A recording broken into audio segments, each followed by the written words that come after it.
Web exclusive. A few of those fish I caught, the bait was totally down their mouth, you know, out of sight.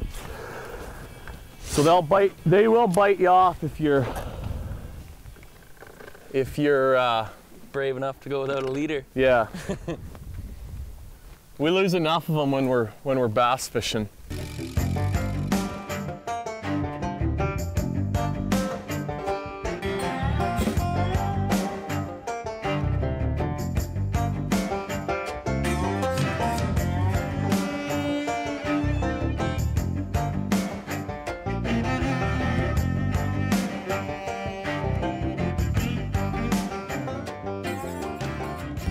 You know, when you get these nice fall days like this, it's we have a long winter here in Northern Ontario, so it's good to get out and catch something. You know, fall fishing, whether it's pike or muskies or crappies or bass, walleyes, fishing is good in the fall. And I don't know what it is, but the colder water, whether it's spring or fall or even winter, that's a pretty big one there, boss. Whoa. He just came up and smoked me right by the boat. Whoa. Come here. Just a mouthful of teeth jumping around there. Whoa.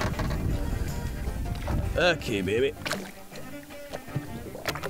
He's not hooked too bad. It's sort of deep. You can see that he just ate it like a cookie.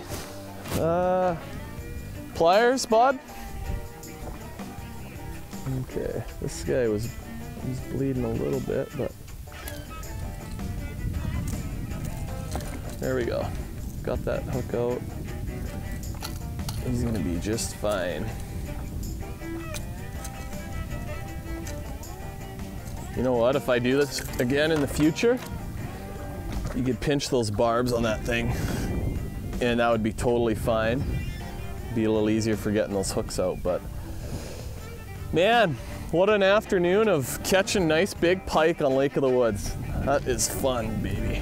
Wow. There it goes.